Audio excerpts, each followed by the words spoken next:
I thought the worst part of living back home at 28 would be explaining to dates why I still had a bedroom down the hall from my parents. I was wrong. The worst part was standing in our kitchen at 11:30 on a Sunday night, staring at my mother as she casually informed me that I would be spending the next 3 months babysitting 6 neighborhood children while she and my father sailed around Europe. She slid a laminated schedule across the granite countertop like she was handing me a restaurant menu. Her perfectly manicured nails tapping against the surface with practiced confidence. The triumphant smile on her face told me everything I needed to know about how long she had been planning this moment. My name is Greg, and until that moment, I thought I had finally achieved something resembling independence. After 6 years of struggling through college and another 4 climbing the corporate ladder, I just landed a promotion to senior software developer at a tech company based out of Denver. The best part was that my position was fully remote, which meant I could work from anywhere with a decent internet connection. I had moved back to my childhood home in suburban Colorado temporarily while I saved up for a down payment on my own place. The arrangement seemed perfect until my parents decided to turn my career flexibility into their personal advantage. The 6 children my mother expected me to supervise ranged from barely out of diapers to nearly teenagers. Tommy was 4 years old, the kind of kid who treated every piece of furniture like a jungle gym and every quiet moment like a challenge to create chaos. Sarah and Sam were 7-year-old twins who had mastered the art of synchronized mischief, able to destroy a room in the time it took an adult to answer the phone. Jessica was 9, a quiet observer who seemed to absorb everything around her with the intensity of someone much older. Marcus was 10, built like a linebacker, and with the temperament to match, constantly looking for opportunities to assert dominance over anyone smaller or weaker. Amanda was 12, already showing signs of the entitled attitude that comes from being told you are mature for your age, while simultaneously being treated like a princess. As my mother explained their elaborate summer schedule complete with color-coded activities and emergency contact information for each family, I felt my carefully constructed adult life crumbling around me. Swimming lessons on Mondays, soccer practice, on Tuesdays, art camp, on Wednesdays, library visits on Thursdays, and playground time on Fridays.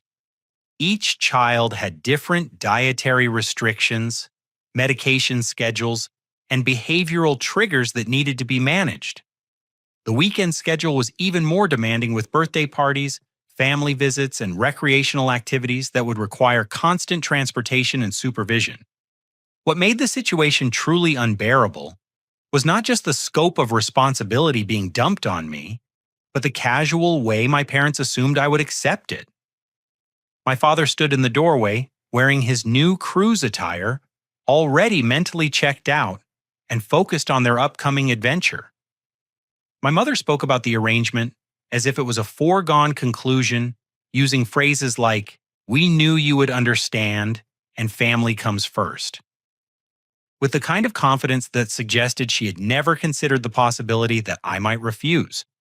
The breaking point came when I started asking questions about compensation. My mother looked genuinely puzzled when I mentioned payment, as if the idea of being financially compensated for 3 months of full-time childcare was completely foreign to her. She reminded me that I was living in their house, rent-free, eating their food, and using their utilities. According to her logic, watching the neighborhood children was simply my contribution to the household, a way of earning my keep while I saved money for my own place. That was when I decided to do some investigating. While my parents finished their packing upstairs, I started looking through the papers my mother had left on the kitchen counter. Mixed in with the emergency contact forms and daily schedules, I found something that changed everything. There were invoices and payment receipts that showed exactly how much money was involved in this summer arrangement. My parents were not doing a favor for struggling neighbors or helping out with a community childcare crisis. They were running a business, charging each family $1,500 for what they advertised as professional childcare services with a certified childcare provider. The advertisements they had placed in the neighborhood Facebook group painted me as an experienced childcare professional with a degree in child development and years of experience managing large groups of children. According to their marketing materials, I was passionate about creating enriching summer experiences for children and had specifically requested to spend my summer break working with local families. None of it was true, but the families had paid in advance based on these false qualifications. My parents were collecting $9,000 for the summer while expecting me to provide all the labor for free. They had essentially sold my services without my knowledge or consent, created false credentials to justify their premium pricing, and planned to pocket the entire amount while I sacrificed my career advancement and personal time. The realization that they had been planning this deception for months while allowing me to believe they respected my professional goals was devastating. As I sat in the empty kitchen surrounded by schedules and contact forms, I felt a familiar sensation from childhood when I realized my parents had made important decisions about my life without consulting me. The difference was that this time, I was not a powerless child who had to accept their choices. I was a financially independent adult with my own resources and connections. If they wanted to play games with my life, I could play games too. I picked up my phone and called Emma, my girlfriend of 8 months, who happened to be a licensed child psychologist working for the County Family Services Department. Emma had been supportive of my decision to live with my parents temporarily, understanding the financial benefits of saving money for a house while maintaining my career momentum. She had even met my parents several times and seemed to genuinely enjoy their company, which made what I was about to tell her even more shocking. When Emma answered the phone, I could hear the concern in her voice as I explained the situation. She listened quietly as I described the financial deception, the false advertising, and the complete disregard for my consent in the arrangement. As a professional who worked with families in crisis, she immediately recognized the problematic dynamics at play. She also understood the legal implications of advertising false credentials and accepting payment for services under false pretenses. Emma suggested that we document everything before my parents left for their cruise. She advised me to photograph all the paperwork, save copies of the advertisements, and create a detailed record of what I had been told versus what was actually happening. She also recommended that I allow my parents to leave as planned rather than confronting them immediately. According to Emma, if my parents had already collected payment from the families and spent the money on their cruise, confronting them before departure would only create a situation where the children would suffer while the adults fought over money. The next morning, I helped my parents load their luggage into the taxi that would take them to the airport. I hugged them goodbye and assured them that everything would be fine while they were away. My mother gave me one final set of instructions and reminded me that the first children would arrive at 8 o'clock sharp the following morning. She seemed genuinely pleased with how well her plan was working, completely unaware that I had spent the night developing a plan of my own. As their taxi pulled away from the driveway, I felt a mixture of anger and determination that I had not experienced since childhood. My parents had underestimated me, completely assuming that I would passively accept their manipulation because I always had before. They were about to discover that their son had grown up to be much more resourceful than they realized. The first morning arrived with the subtlety of a natural disaster. At exactly 8 o'clock, 6 children and their parents descended on my family home like an invasion force equipped with backpacks, lunch boxes, and enough energy to power a small city. The parents dropped off their children with the kind of relieved expressions typically seen on people being released from prison, offering hurried reminders about allergies and pickup times before practically sprinting back to their cars. Tommy immediately established himself as a force of pure destruction, treating our living room like his personal playground within the first 10 minutes of arrival. He climbed on furniture, knocked over lamps, and somehow managed to turn the coffee table into a fort using throw pillows and determination. When I attempted to redirect his energy toward more appropriate activities, he responded by screaming at a volume that suggested he was auditioning for a role as an air raid siren. Sarah and Sam worked together with the precision of a military unit, systematically exploring every corner of the house to identify vulnerabilities they could exploit later. They found my home office within the first hour and immediately began asking detailed questions about my computer equipment, my work schedule, and whether I kept important documents in my desk drawers. Their innocent curiosity felt more like reconnaissance than genuine interest. Jessica positioned herself in a corner of the living room with a book, but I noticed that her eyes were constantly moving, cataloging every interaction and conversation around her. She spoke only when directly questioned and gave answers that revealed far more awareness of adult dynamics than most 9-year-olds possessed. There was something unsettling about her watchfulness, as if she was gathering intelligence for purposes I could not yet understand. Marcus appointed himself the unofficial leader of the group and immediately began testing boundaries with the kind of systematic approach that suggested previous experience with challenging authority figures. He deliberately broke small household rules, watched for my reactions, and adjusted his behavior based on what he observed. When I asked him to stop jumping on the couch, he switched to punching throw pillows. When I redirected him away from the pillows, he started kicking the coffee table legs. Amanda carried herself with the confidence of someone who expected special treatment based on her status as the oldest child in the group. She demanded snacks that were not on the approved list, insisted on activities that were not part of the planned schedule, and spoke to me with the kind of casual disrespect that suggested she viewed me as hired help rather than an authority figure.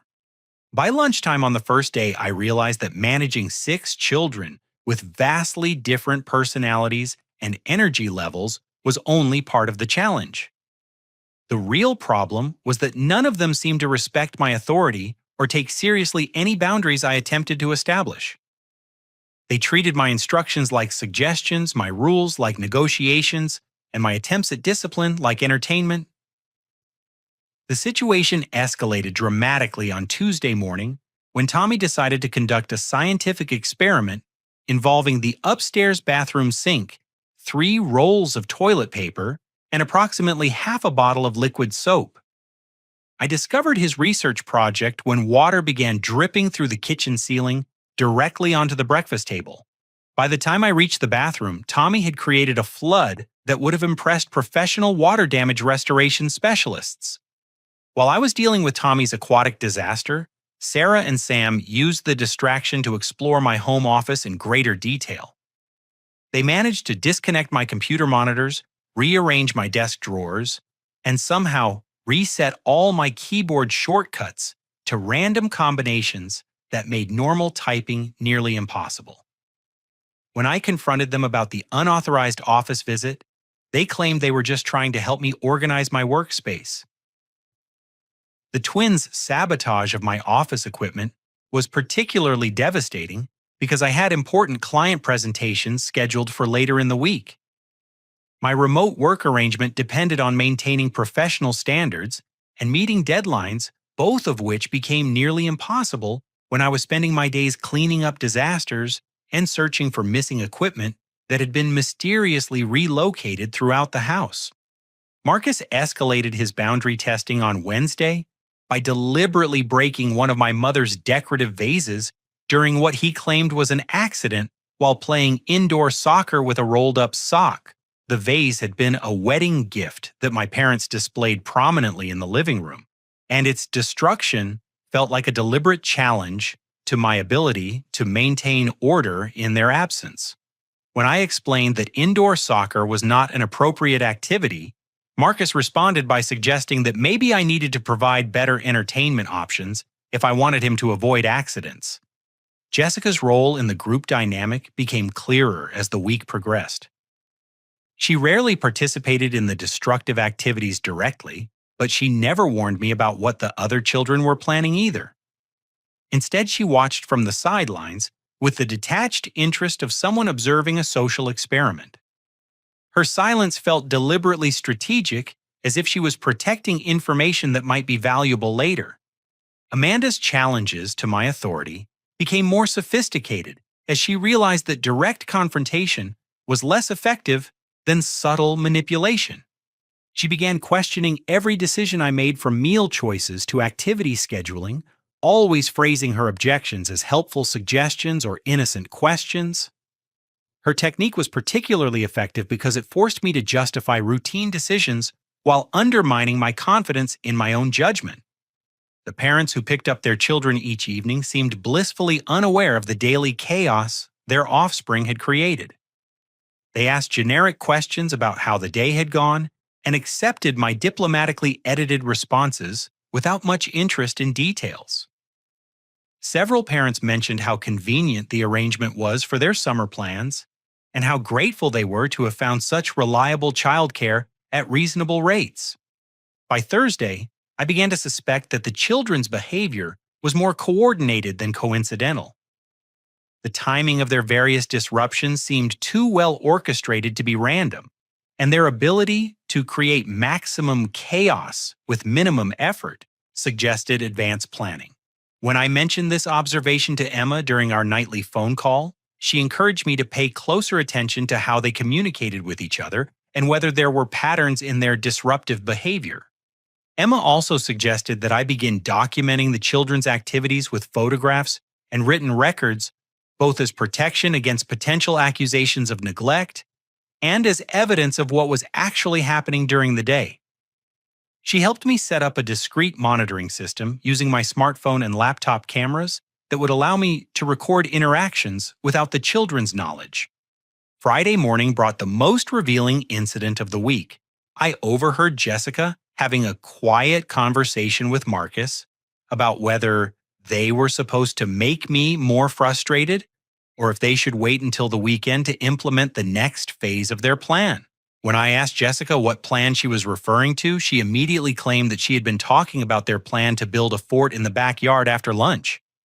The mention of a plan confirmed my suspicions that the children were following some kind of coordinated strategy designed to create problems for me. The question was whether this strategy had been developed independently by the children themselves, or whether they were following instructions from their parents. Given the sophisticated nature of their psychological manipulation and the timing of their various disruptions, adult involvement seemed increasingly likely. That evening, Emma arrived for dinner and casually engaged the children in conversation while I prepared their meal.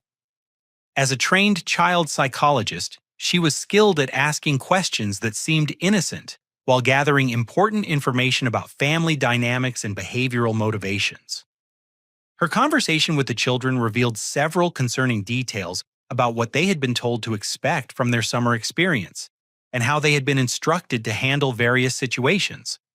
According to Emma's observations, the children had been given very specific instructions about how to behave during their time at my house, including suggestions for testing my patience and reporting back to their parents about my reactions. The parents were apparently using their children as informants to gather information about my capabilities as a caregiver and my commitment to the arrangement my parents had created. As the first week concluded, I realized that I was not just dealing with typical childcare challenges or normal behavioral issues. I was caught in the middle of an elaborate manipulation scheme involving both my parents and the neighborhood families, with 6 children serving as unwitting participants in an adult power struggle designed to undermine my independence and force me into a subservient role within my own family. The discovery that the children were following instructions from their parents rather than acting on their own initiative changed my approach to the situation completely. Instead of viewing them as obstacles to overcome, I began to see them as victims of adult manipulation who deserved protection from the psychological games their families were playing. My plan for dealing with the situation would need to address both the immediate problem of managing the children's behavior and the larger issue of exposing the coordinated deception that was harming everyone involved. The weekend provided me with the first opportunity to implement the surveillance system Emma had helped me design. While the children were occupied with outdoor activities, I installed small cameras in strategic locations throughout the house, positioned to monitor common areas without invading anyone's privacy. The system was connected to my laptop and smartphone, allowing me to review footage remotely and document patterns of behavior that might not be immediately obvious during direct supervision.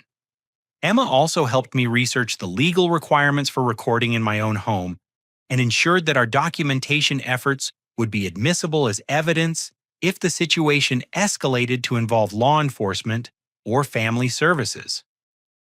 As a county employee, she understood the importance of proper procedures and helped me maintain professional standards while gathering information about what was really happening with the children.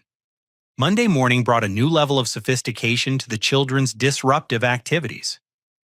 Marcus had apparently spent the weekend developing more subtle approaches to property destruction, focusing on items that were valuable but not immediately noticeable when damaged.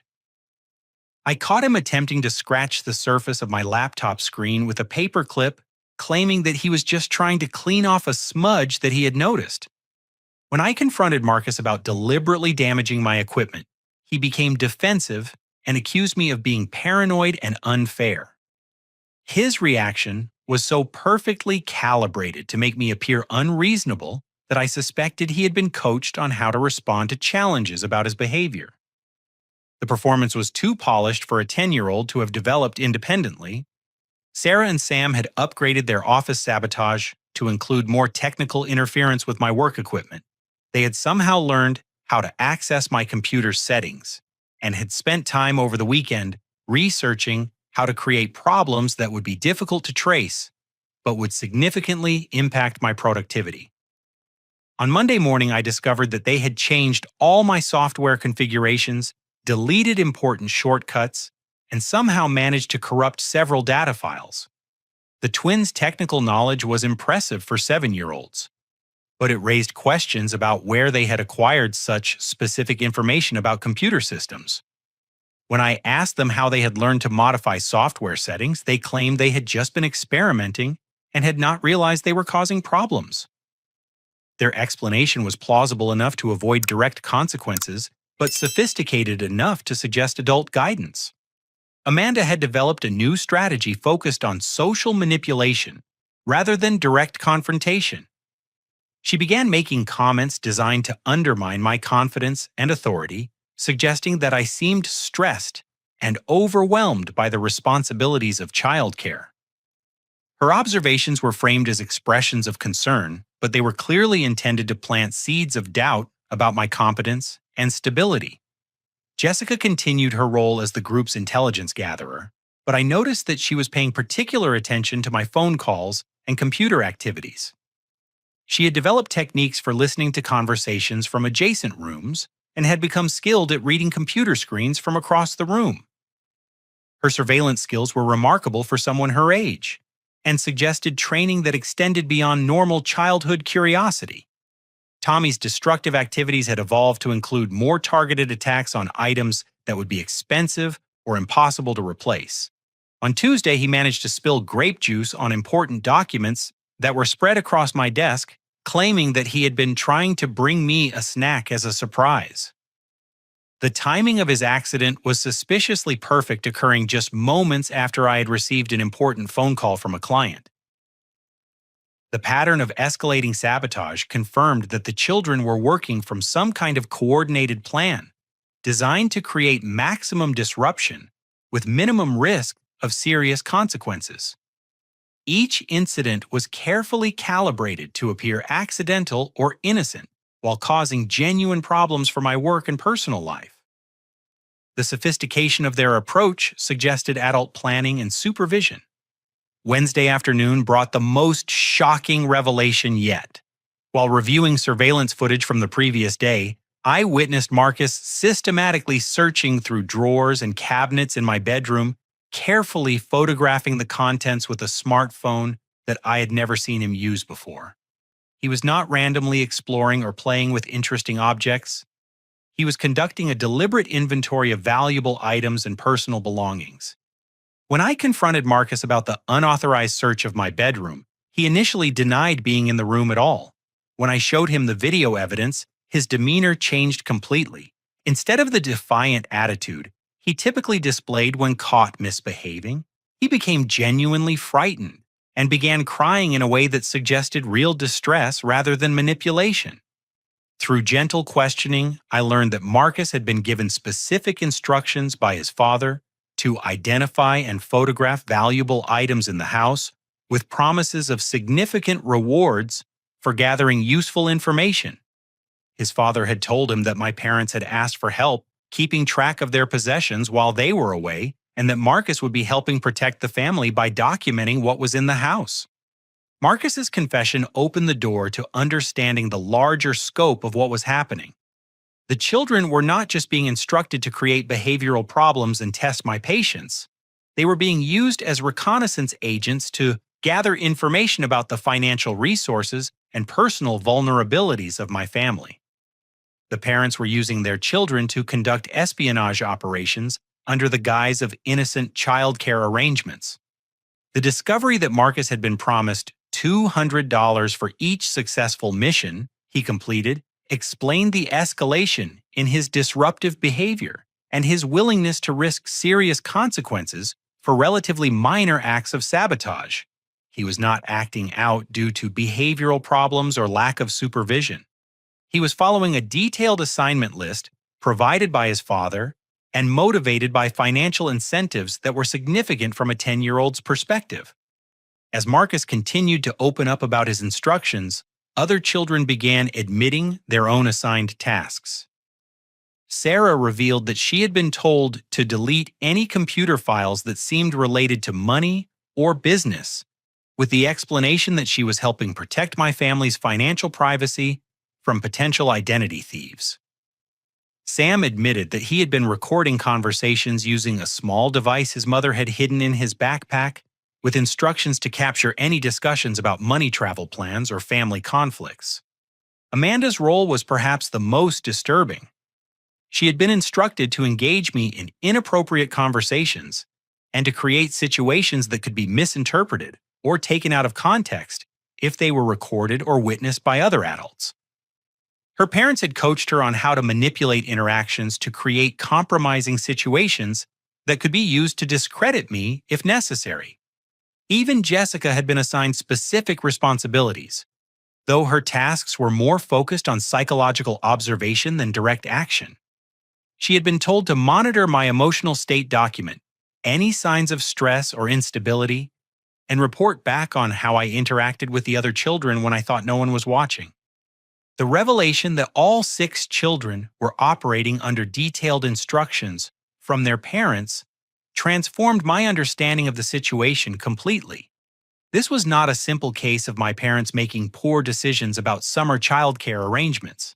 This was an organized conspiracy involving multiple families working together to gather intelligence, create evidence of my inadequacy as a caregiver, and potentially set me up for serious accusations that could damage my reputation and career permanently.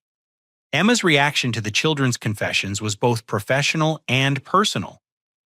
As a child psychologist, she recognized the psychological damage that was being inflicted on the children by forcing them to participate in deceptive and potentially illegal activities.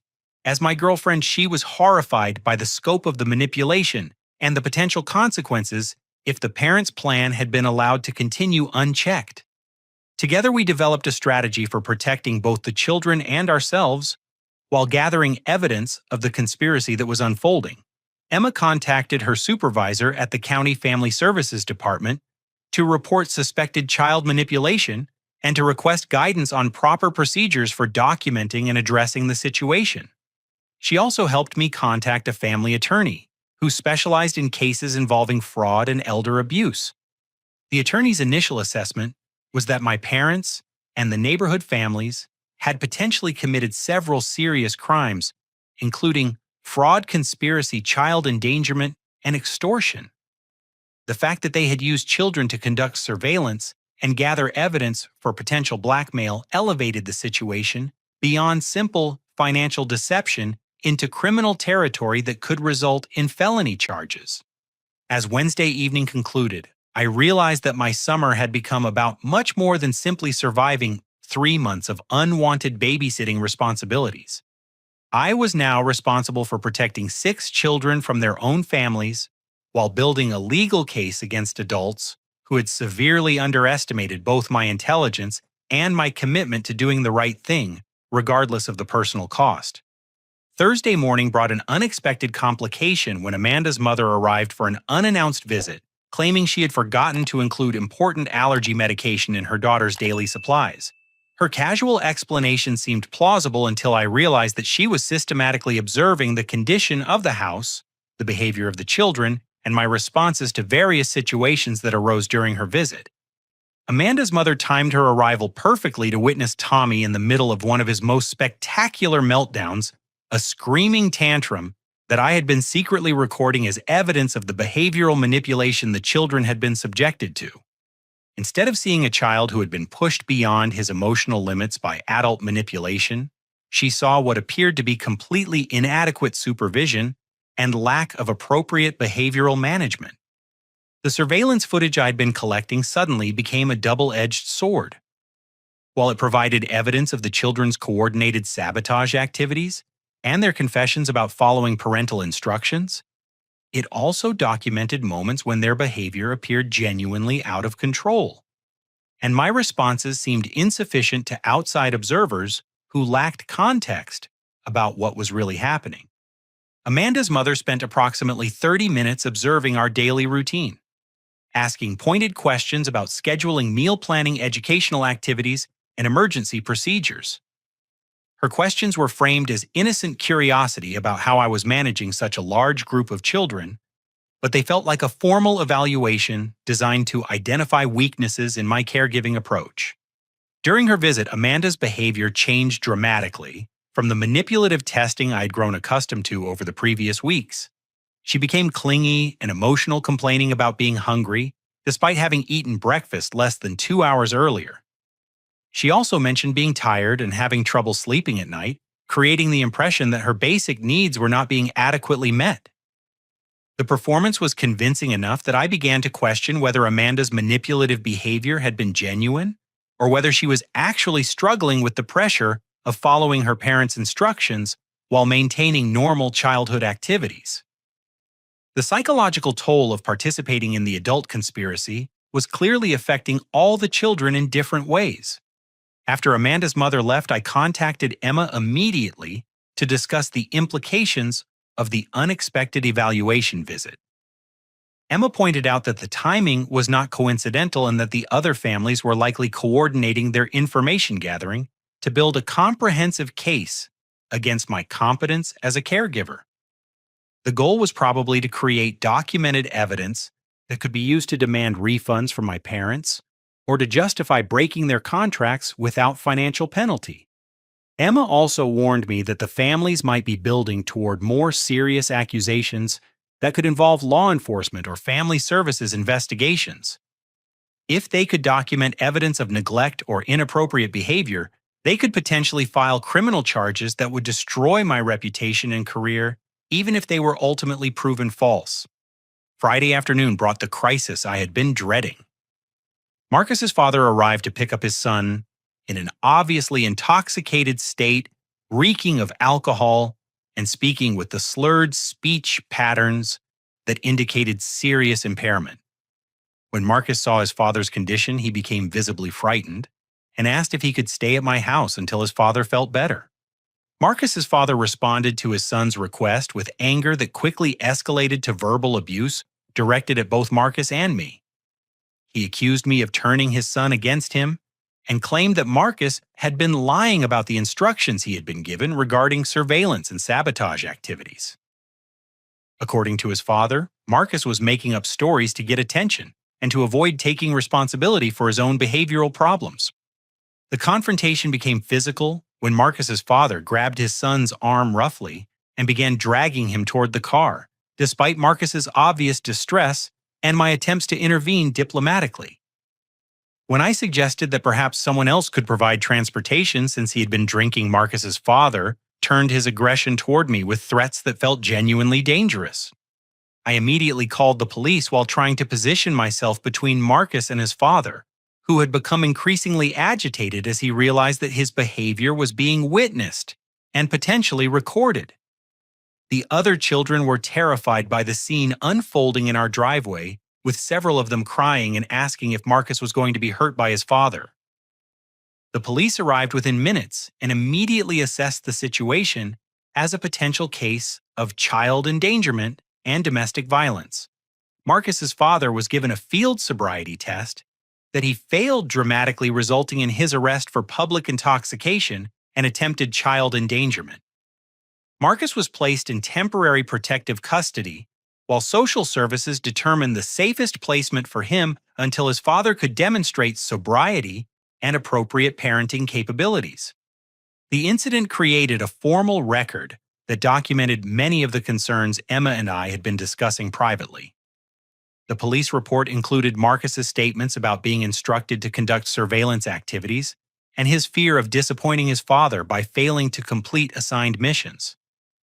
The officer who responded to the call was experienced in cases involving family manipulation and recognized the signs of children being used as tools in adult conflicts. Emma arrived at the house within an hour of the police call, both in her professional capacity as a county family services employee and as my partner who was concerned about my safety and well-being. She immediately began working with the responding officers and social services personnel to ensure that Marcus was placed in a safe environment while investigations proceeded. The other families were contacted by police as part of the investigation into Marcus's situation, and their responses revealed the coordinated nature of their summer arrangement. Several parents demanded immediate return of their children and refunds of their payments, claiming that they had been deceived about the quality of supervision their children were receiving. However, the children's own statements to investigators painted a very different picture of their summer experience. Without the pressure of parental expectations and instructions, they began describing their actual feelings about the activities we had shared and their genuine appreciation for the stability and safety they had found at my house, compared to the chaos and pressure they experienced at home. Jessica in particular surprised everyone by speaking eloquently about how much she had enjoyed having a safe space to read quietly without being criticized for being antisocial or pressured to participate in activities that made her uncomfortable. She also revealed that her mother had been telling her that she was a burden on the family and that the summer arrangement was necessary because no one wanted to spend time with her during vacation. The twins admitted that they had been terrified of disappointing their parents by failing to complete their assigned sabotage missions, but they also described feeling guilty about damaging my property and disrupting my work. They had wanted to stop following their instructions after the first few days, but had been afraid of the consequences of disobedience. Tommy's emotional testimony was perhaps the most powerful evidence of what had really been happening during our summer together. Despite being only 4 years old, he was able to articulate that he felt safe and cared for at my house in ways that he did not feel at home. He also revealed that his parents had been telling him that his behavior problems were the reason they needed to send him away for the summer. Amanda's revelations about her parents' instructions regarding inappropriate interactions were particularly disturbing to the investigating officers. She described being coached on how to create situations that could be misinterpreted and how to manipulate conversations to gather compromising information. The psychological manipulation she had been subjected to constituted a form of abuse that required immediate intervention. As Friday evening concluded with police reports filed, children placed in protective care, and a full investigation launched into the conspiracy involving my parents and the neighborhood families, I realized that the situation had evolved far beyond anything I could have anticipated when I first discovered the financial deception behind the summer arrangement. The children who had been weapons in their parents' war against my independence had become allies in exposing the truth about what had really been happening. Their courage in speaking honestly to investigators, despite their fear of parental retaliation, demonstrated the resilience and integrity that their families had been trying to exploit and destroy. Emma and I spent Friday night reviewing the evidence we had gathered and preparing for what was likely to be a complex legal process involving multiple families' potential criminal charges and custody investigations. The weekend would bring my parents home from their cruise to face consequences they had never imagined when they hatched their summer scheme. Saturday morning arrived with the kind of ominous quiet that precedes major storms. The house felt unnaturally peaceful, without the constant energy and chaos of 6 children. But the silence was filled with anxiety about what would happen when my parents returned and discovered that their carefully orchestrated summer plan had exploded into a criminal investigation involving multiple law enforcement agencies. Emma stayed overnight Friday to help me prepare for the confrontation that was inevitable once my parents learned about the events of the previous day. She had spent the evening coordinating with her supervisor at Family Services and the police detective assigned to the case to ensure that proper procedures were followed when my parents were questioned about their role in the conspiracy. The detective had advised us that my parents would likely be arrested upon their return if they attempted to continue the summer arrangement or if they made any threats related to the investigation. The evidence gathered from the children's testimony and the documentation Emma and I had collected was sufficient to support charges of fraud, child endangerment, and conspiracy to commit extortion. Sunday afternoon brought an unexpected early return when my parents arrived home 3 days ahead of schedule, looking exhausted and angry rather than refreshed and relaxed from their European vacation. Their luggage suggested a hurried departure, and their demeanor indicated that their cruise had not concluded as planned. My father immediately demanded to know where the children were and why the house was so quiet on a Sunday afternoon when he expected to find evidence of the bustling summer program they had arranged. His expectation that everything would be proceeding according to their original plan. Despite their early return demonstrated how completely they had underestimated the complexity of the situation they had created. My mother's reaction to my explanation of recent events progressed through disbelief, denial, and anger before settling into a defensive posture that blamed everyone except herself for the problems that had developed. According to her interpretation, the neighborhood families were ungrateful for the quality childcare services they had received. The children were lying to get attention, and I was being manipulated by Emma into overreacting to normal childhood behavior issues. The conversation became heated when my father revealed the reason for their early return from the cruise.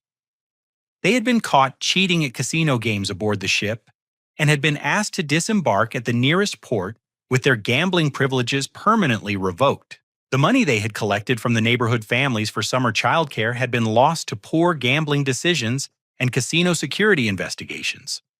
The revelation that my parents had gambled away the family's payments while leaving me to deal with the consequences of their fraud was the final confirmation I needed that their summer plan had been designed from the beginning to benefit only themselves.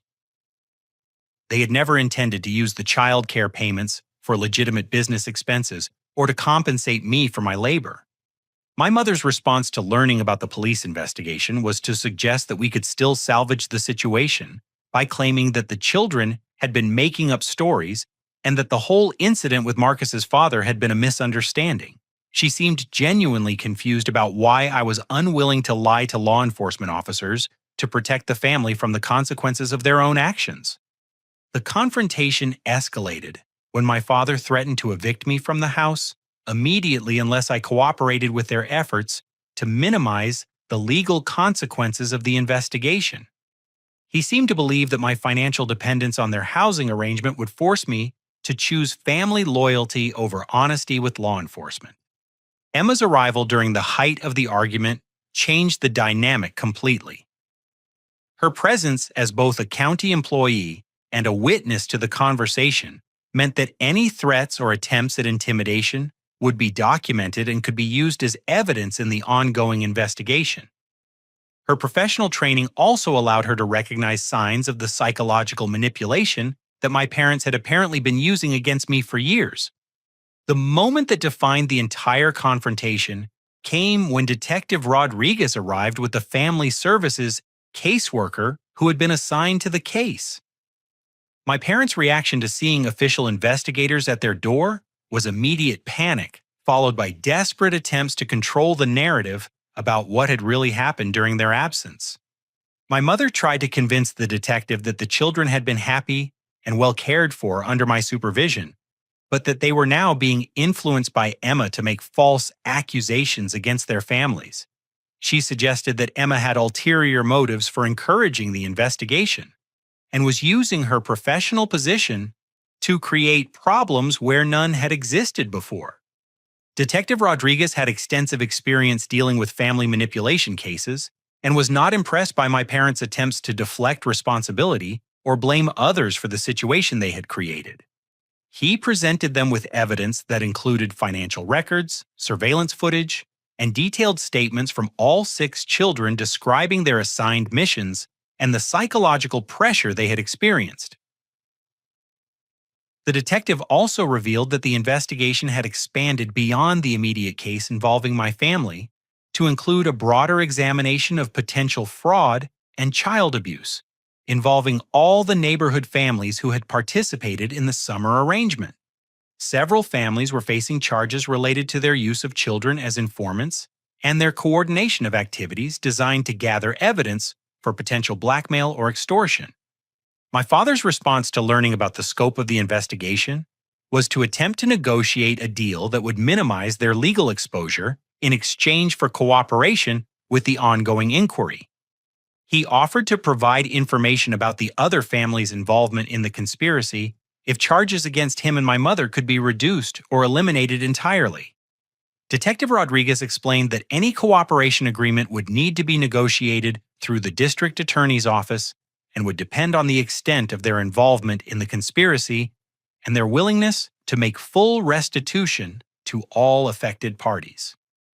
The families they had defrauded were entitled to recover their payments plus damages for the psychological harm inflicted on their children. The caseworker who accompanied Detective Rodriguez was particularly interested in the psychological dynamics that had led my parents to involve children in their fraud scheme. She explained that using children as tools in adult conflicts constituted a form of emotional abuse that could have long-term consequences for their psychological development and ability to trust adult authority figures.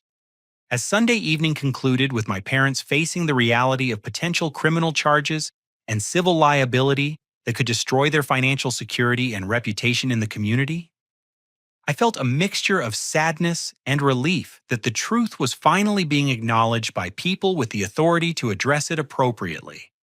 The children who had been used as weapons in their parents' war against my independence were now under the protection of professionals who understood the psychological damage that had been inflicted on them.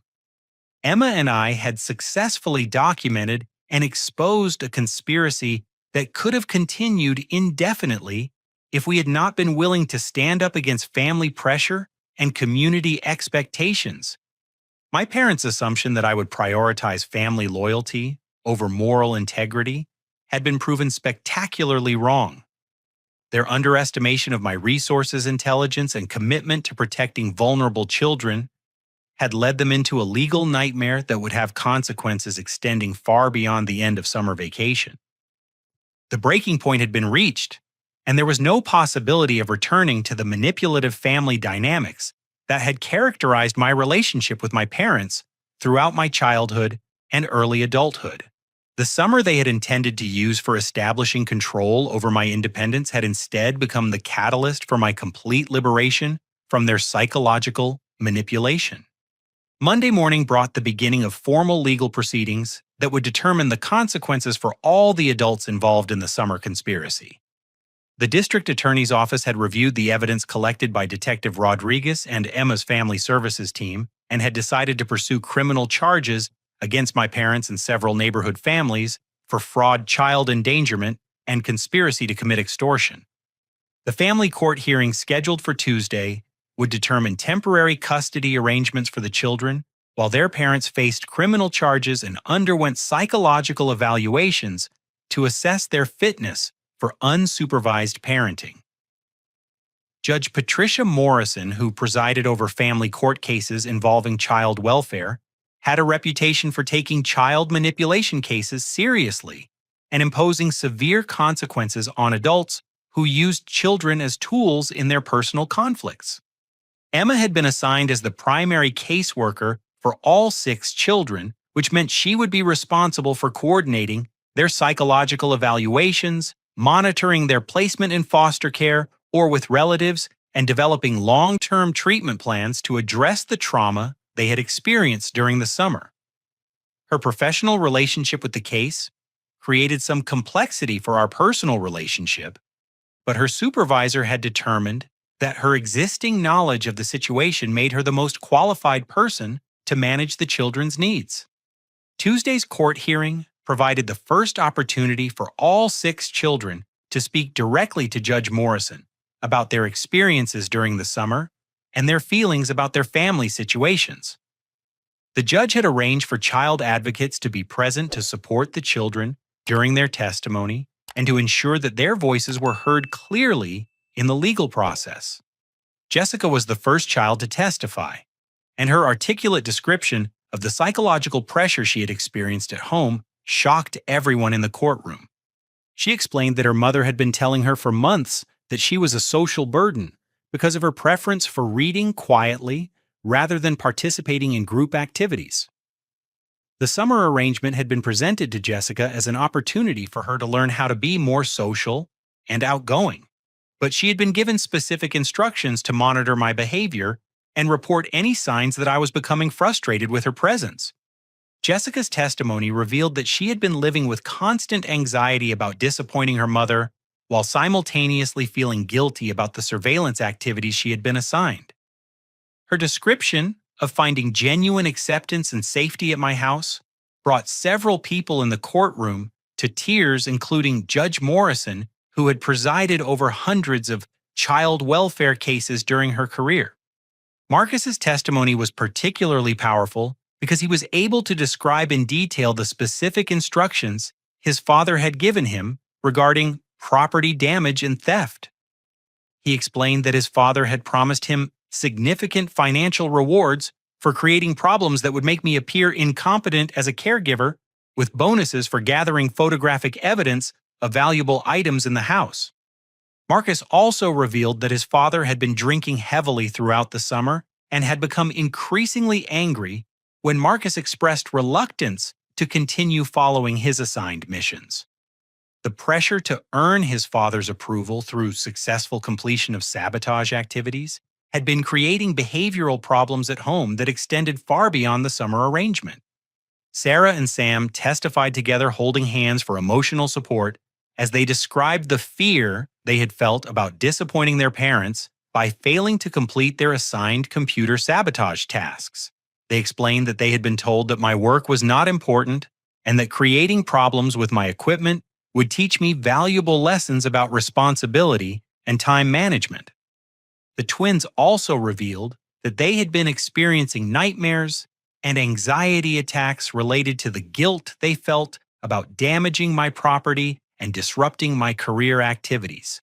Their testimony included heartbreaking descriptions of how much they had enjoyed the educational activities and outdoor playtime we had shared when they were not following their parents' destructive instructions.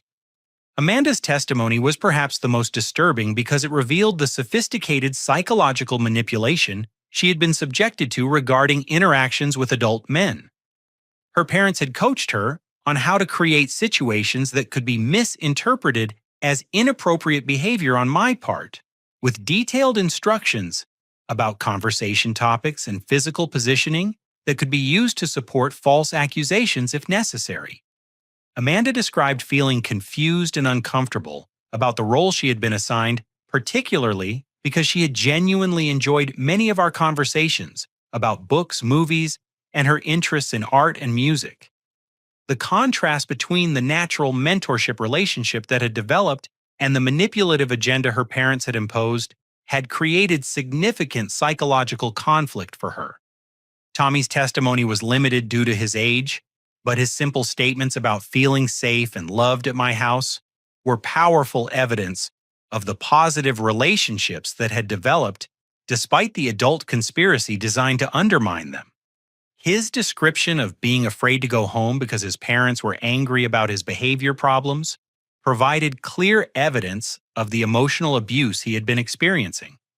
Judge Morrison's reaction to the children's testimony was swift and decisive. She immediately ordered that all 6 children be placed in protective custody until their parents could demonstrate fitness for unsupervised parenting through successful completion of counseling programs and parenting classes. She also ordered psychological evaluations for all the parents to assess the extent of the mental health issues that had contributed to their willingness to manipulate their own children. The criminal charges against my parents and the neighborhood families were formally filed Tuesday afternoon, with bail amounts set high enough to ensure they would remain in the community to face trial, but substantial enough to reflect the seriousness of the charges.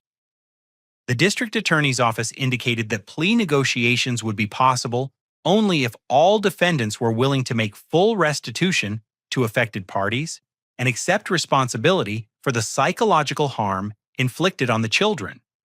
My parents' reaction to the formal charges was a mixture of shock, denial, and attempts to blame everyone except themselves for the legal consequences they were facing. My mother continued to insist that the children had been happy and well cared for during the summer, and that the investigation was based on misunderstandings and exaggerations encouraged by Emma's professional bias against their family. My father focused his anger on me, personally claiming that my disloyalty and ingratitude had destroyed the family and betrayed the sacrifices they had made to provide me with opportunities for education and career advancement.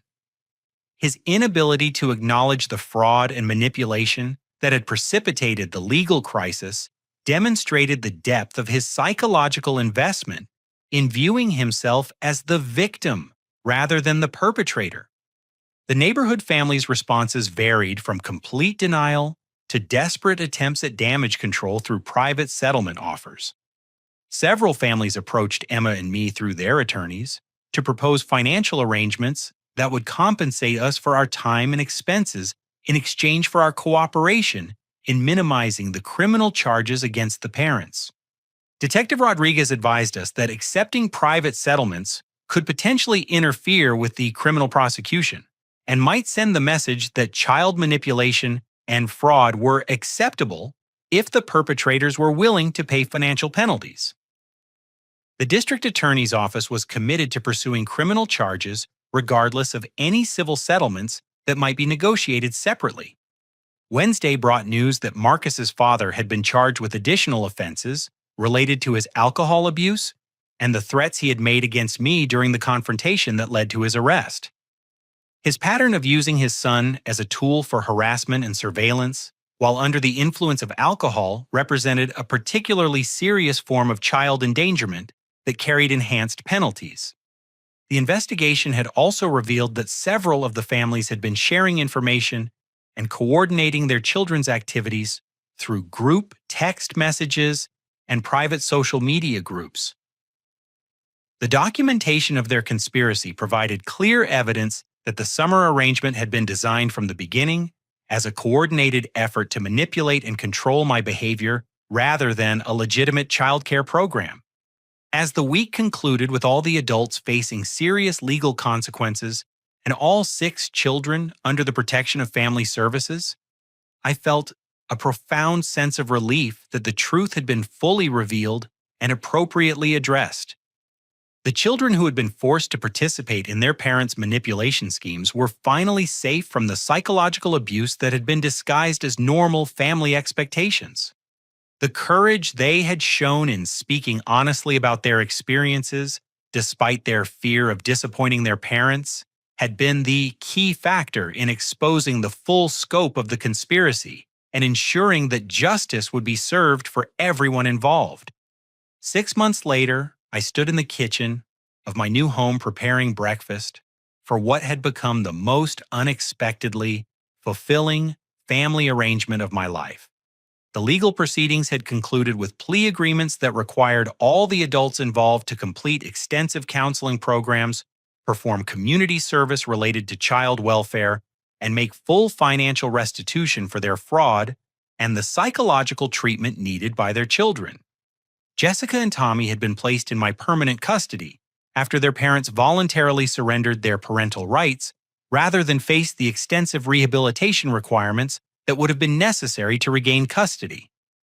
Both children had thrived in the stable, supportive environment that Emma and I had created, with Jessica's confidence blooming as she discovered that her love of reading and quiet reflection were valued rather than criticized.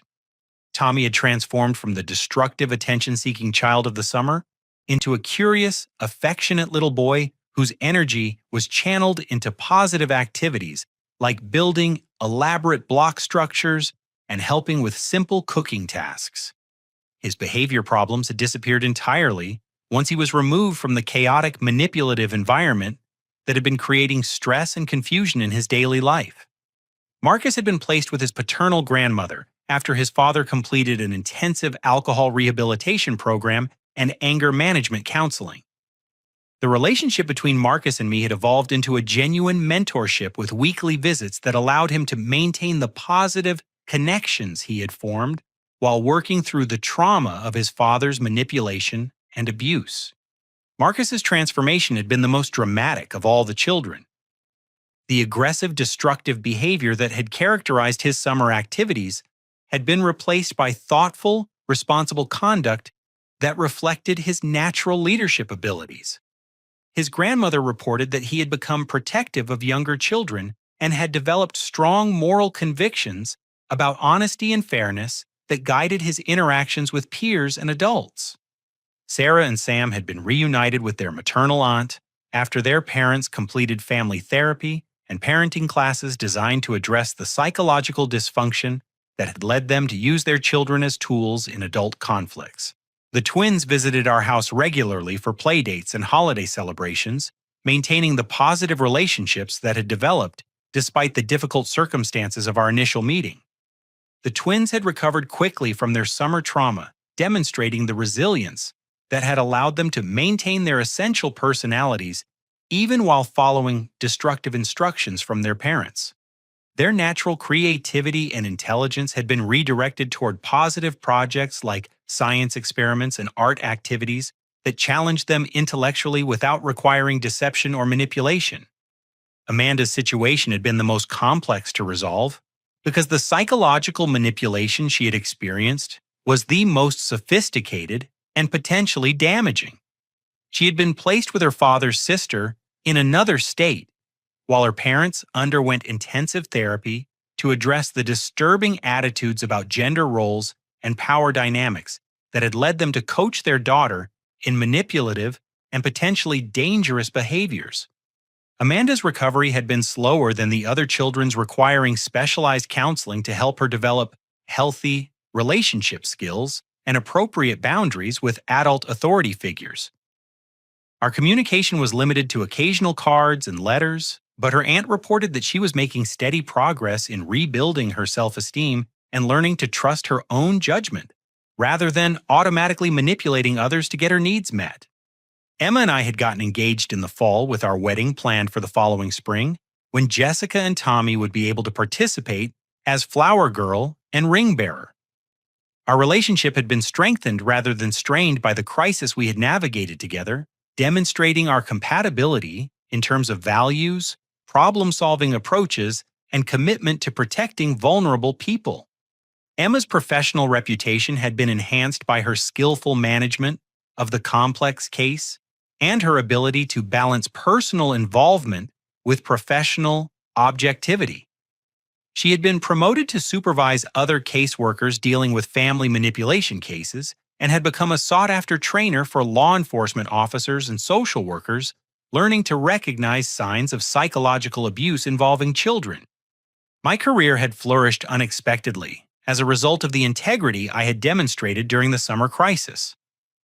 My employer had been impressed by my ability to maintain professional standards and meet client commitments, despite the personal chaos I was experiencing and several colleagues had recommended me for leadership positions that recognized my character as well as my technical skills.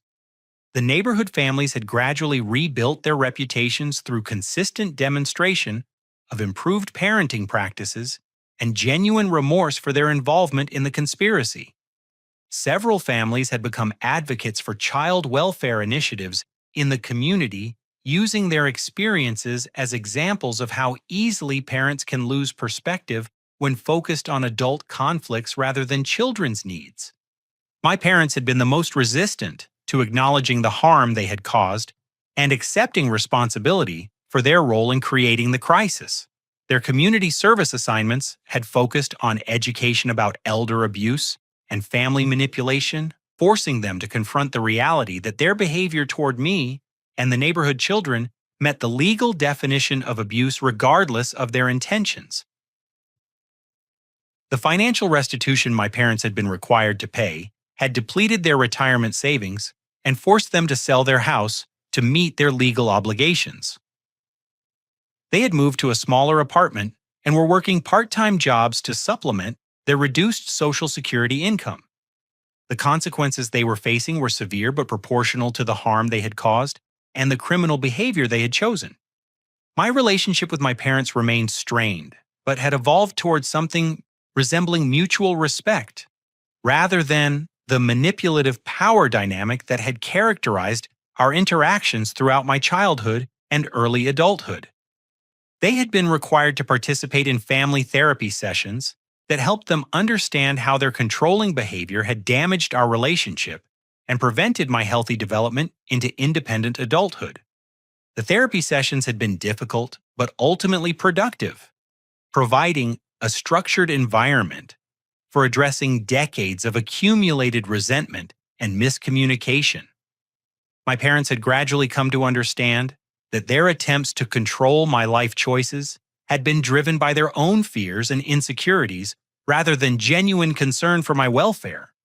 Christmas morning found our expanded family gathered around the tree in our living room, with Jessica reading stories to Tommy, while Marcus helped Emma prepare the holiday breakfast we would share before visiting his grandmother and the twins at their aunt's house. The scene was peaceful in ways that none of us could have imagined during the chaotic summer that had brought us together. The children had learned valuable lessons about courage, honesty, and the importance of standing up for what is right, even when it means disappointing adults who have authority over their lives. They had discovered that genuine safety and love do not require them to compromise their integrity or participate in harmful activities to earn acceptance and approval.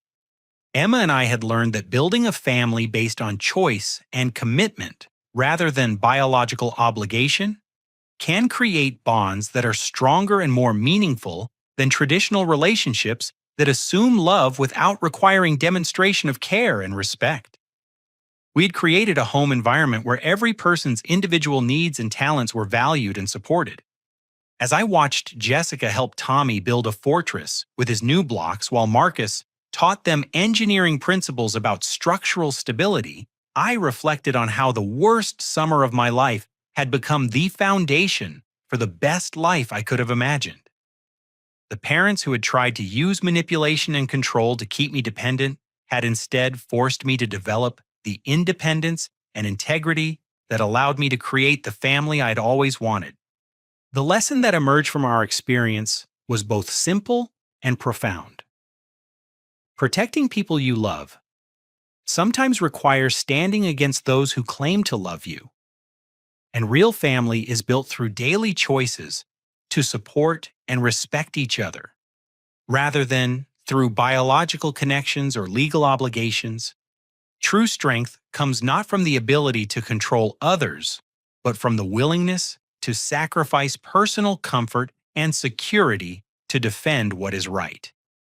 The children who had been used as weapons in their parents' war against my independence had taught me that courage can emerge from the most vulnerable places, and that justice often requires ordinary people to take extraordinary risks to protect those who cannot protect themselves. Have you ever found yourself in a situation where you had to choose between family loyalty and doing what you knew was right?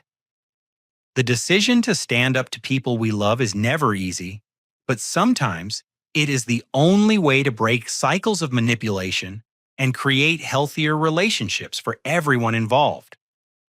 I would love to hear your thoughts about how you have handled family conflicts that challenged your values and principles. Thank you for taking this journey with me through one of the most challenging and ultimately rewarding periods of my life. If this story resonated with you or helped you think about your own family relationships in new ways, please consider liking this video and sharing it with others who might benefit from hearing about the power of choosing integrity over convenience. Subscribe to my channel for more stories about ordinary people finding the courage to do extraordinary things when it matters most. Remember that your voice and your choices matter more than you might realize. And sometimes the most important stand you will ever take is the one that protects someone who cannot protect themselves.